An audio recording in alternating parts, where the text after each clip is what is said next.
Conversando Francamente, com o Paes de Lira.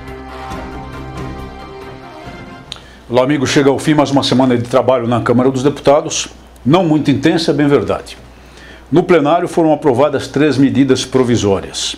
Uma delas, a medida provisória 498, até tem razão de ser, porque se refere à transferência de recursos em termos de crédito extraordinário do Poder Executivo a diversos órgãos e municipalidades do país, a fim de enfrentar questões de calamidade pública. Contra essa, então, eu nem me manifestei. Mas, como eu tenho dito aqui, as medidas provisórias são quase todas inconstitucionais. Não porque lhes falte relevância, a relevância geralmente existe, mas porque quase sempre, repito, lhes falta urgência, que é um dos critérios constitucionais sem os quais não se pode emitir medida provisória alguma. As medidas provisórias, eu tenho dito em discursos da tribuna, e repito aqui, são a canga do Poder Executivo no pescoço do Parlamento brasileiro, que marcha pesadamente como uma junta de bois e se submete a essa canga.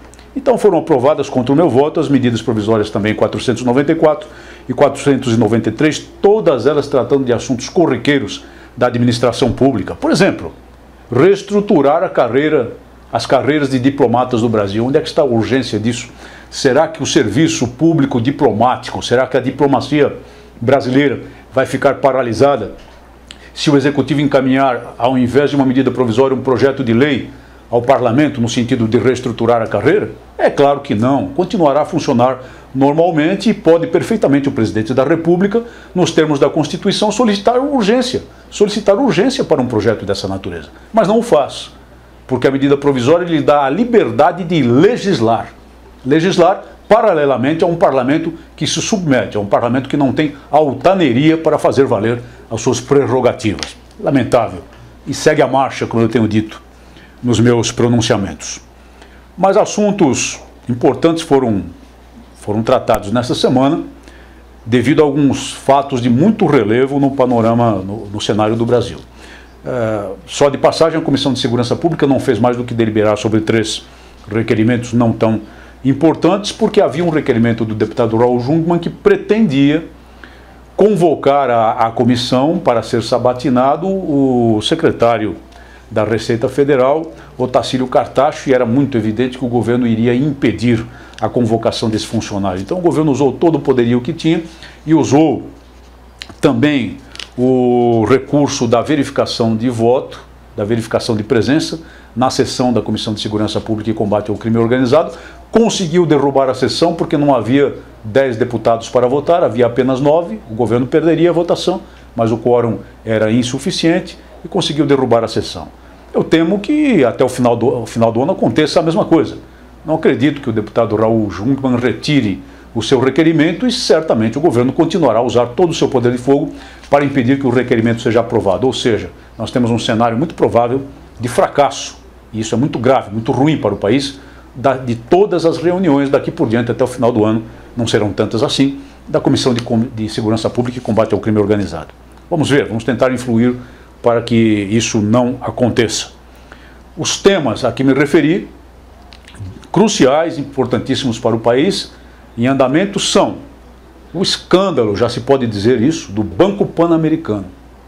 2,5 bilhões de reais usados para socorrer uma instituição financeira notoriamente, claramente falida agora, de acordo com o noticiário. Um escândalo que foi encoberto durante todo o período eleitoral. O governo matreiramente conseguiu subtrair ao conhecimento da opinião pública esse escândalo, que é o emprego de dinheiro público numa instituição financeira bichada, como eu disse no meu pronunciamento, falida, corrompida, minada pelo roubo, pelo banditismo dos seus administradores, minada pela gestão fraudulenta, minada pela gestão eivada de tudo quanto é violação a respeito de legislação fiscal e financeira do país.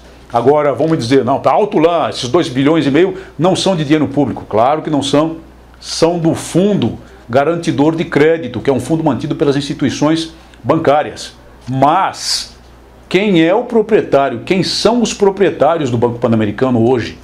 Primeiro deles, o empresário Silvio Santos, o bilhardário Silvio Santos. E segundo, com 49% das ações, a Caixa Econômica Federal. Governo brasileiro, instituição financeira pública do Brasil, dinheiro público, dinheiro de poupadores brasileiros.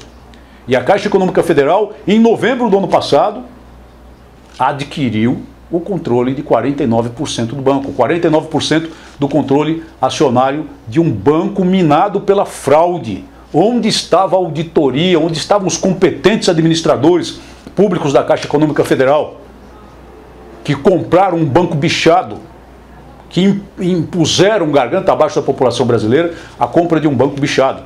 Então agora o dinheiro não é público, os 2,5 bilhões não são públicos, mas e o dinheiro empregado lá em 2009 para essa aquisição? Aquisição de uma instituição que evidentemente já se sabia nos círculos íntimos do poder financeiro que estava completamente comprometida. E não se sabe agora o que vai acontecer.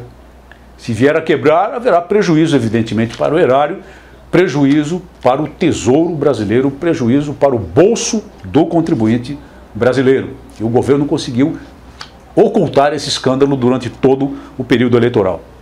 Outro escândalo, mais um fracasso do Enem, o terceiro fracasso do Enem, o Exame Nacional do Ensino Médio, num prazo de 8 meses, demonstrando mais uma vez a grosseira, a grossa incompetência do ministro da Educação, do Ministério da Educação, da gestão pública brasileira, eleita para mais um período de 4 anos no mínimo. Agora praticamente empalmando todo o poder, porque venceu no Poder Executivo e se impôs amplamente, majoritariamente, de modo muito amplo, também no Parlamento. Poderão fazer o que quiserem nos próximos 4 anos. E é mais uma prova de incompetência. Vazamento, violação, provas mal impressas, produzindo erros e provocando danos à concentração, não só dos estudantes diretamente prejudicados pelas folhas de respostas alteradas, mas também todos os outros estudantes que ficaram ao sabor de um tumulto que se estabeleceu nas salas de provas. E agora diz o governo que não há necessidade de anular a prova. Enquanto isso, a Justiça Federal toma iniciativas para anulá-la. Centenas de milhões de reais jogados no lixo nos 2 episódios de 2009 e neste episódio de 2010, reiteradamente demonstrando a incompetência do Ministério da Educação, e o ministro continua no cargo. Continua no cargo porque faz parte do esquema de poder, porque é blindado. Vamos ver até onde vai isso, mas é necessário que haja uma reação da sociedade brasileira. Vamos nos lembrar que 80 milhões de eleitores não deram seu voto ao atual poder, embora seja bem verdade que 36 milhões desses 80 milhões omitiram-se, ou porque não compareceram simplesmente, ou porque votaram branco ou nulo. Mas é preciso que essas pessoas despertem e comecem a entender que a continuidade desse poder vai ser algo muito grave para o Brasil. Vamos agora à PEC 300. Noticiou o Estado de São Paulo, noticiou a Folha de São Paulo que a presidente eleita é contra a PEC 300 e quer engavetá-la de comum acordo com o presidente da Câmara, que agora é vice-presidente eleito. No dia seguinte, vieram desmentidos do PMDB na pessoa do deputado presidente da legenda, Eduardo Henrique Alves. Talvez a Folha e o Estado de São Paulo estejam mentindo.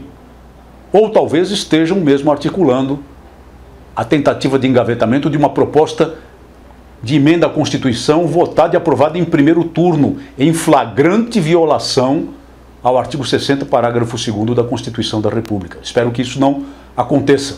Mas eu acredito em tudo. Depois de ver todo o processo, depois de todo o sofrimento, em 18 meses de combate, de luta medonha pela aprovação da PEC 300, eu acredito em tudo, mas acredito também na boa vontade das pessoas. Na semana corrente, nenhuma palavra do presidente, nenhuma palavra do vice-presidente Marco Maia, que presidiu sessões e que apresentou na manhã de quinta-feira uma proposta de emenda constitucional dele, Marco Maia, no sentido de estabelecer-se um piso salarial nacional para o conjunto dos servidores. Silêncio total, silêncio mortal. Na próxima semana nós vamos continuar a pressão. Se for necessário, sem dúvida nenhuma, irei novamente ao Supremo Tribunal Federal para evitar que se cristalize uma violação à Constituição da República. E espero que os policiais militares que votaram em massa no atual poder, em São Paulo e em toda parte do país, não venham a se decepcionar em relação ao seu voto. Boa semana a todos.